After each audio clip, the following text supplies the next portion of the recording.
And wonderful Jesus, I pray that not one person shall see Kathryn Kuhlman. Not a young person in this place today shall see Kathryn Kuhlman. But I pray that not one young person shall cross the threshold of this place of worship the same young person they were when they entered.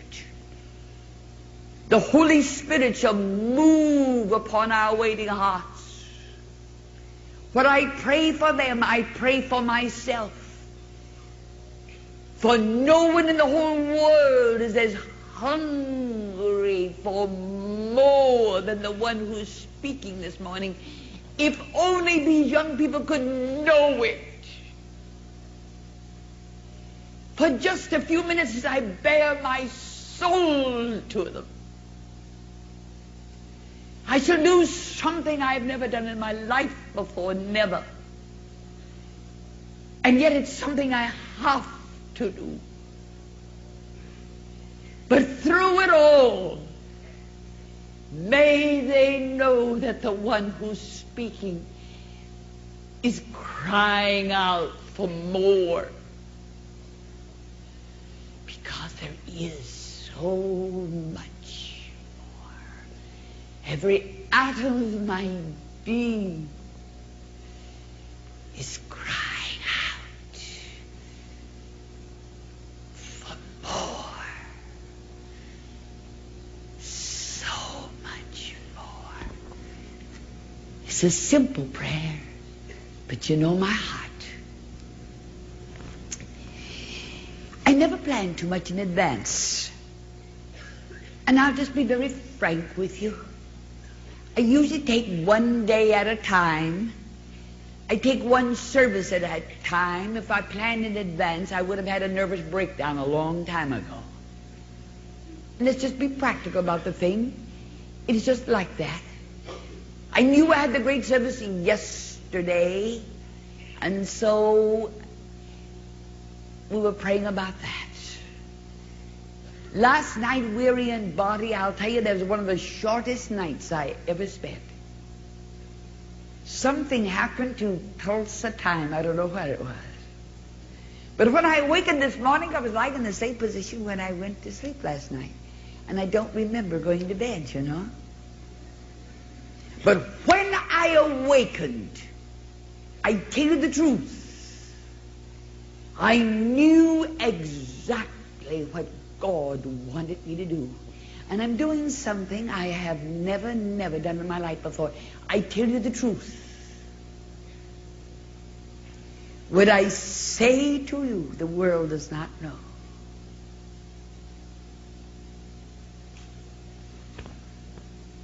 It is something that you don't talk about. It is something you don't tell the whole world. They wouldn't understand.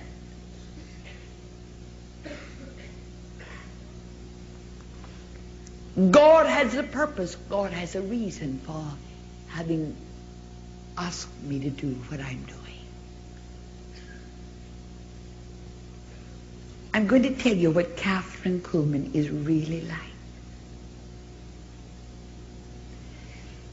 Every time somebody gets Dino off privately, one of the first things they'll ask is, what's Miss Kuhlman really like?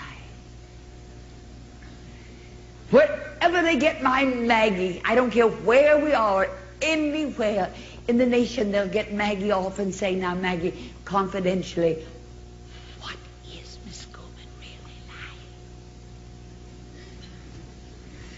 When they get Dr. Metcalf off someplace privately, you know, probably inviting him for just a little luncheon or something, but they're really wanting to know just one thing. Dr. Metcalf, confidentially, what is Miss Kuhlman really like?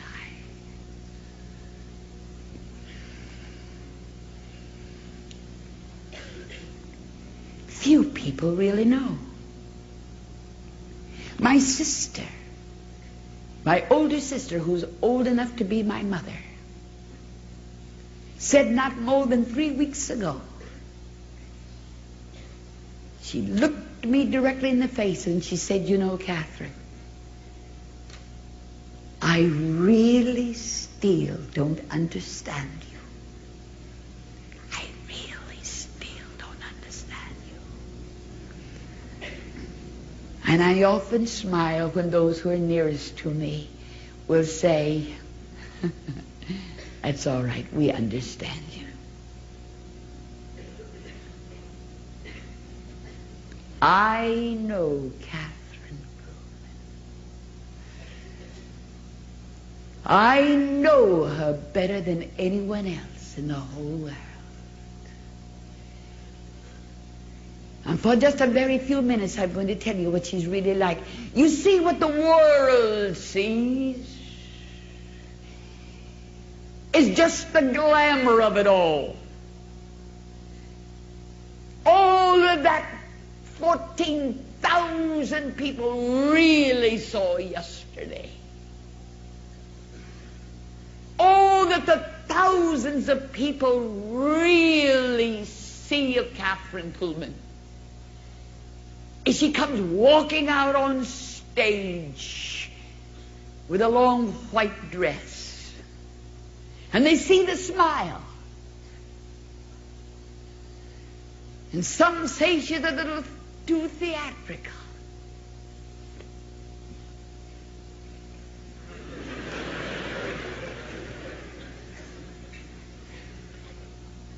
Somebody in the Shrine Auditorium who didn't know who my older sister was, and they were sitting directly behind her. They'd never been there before, and they said, don't you think she's a little theatrical? And my older sister turned around and she said, I want you to know, I've known her since she was born, and that's just Kathryn.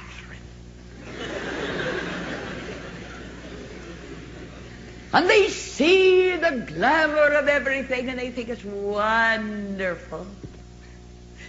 And they think it must be a thrilling life. Oh, it must be a glorious life. All you have to do is to get on a long white dress. All on earth that you have to do is to just stand up there and smile. All you have to do is to just do it. I was on a talk show the other day, Dallas, Texas, and I was being interviewed, and one of the questions was, Miss Kuhlman, what would you say to a woman who would aspire to be a woman preacher? You know what I said? I shocked the one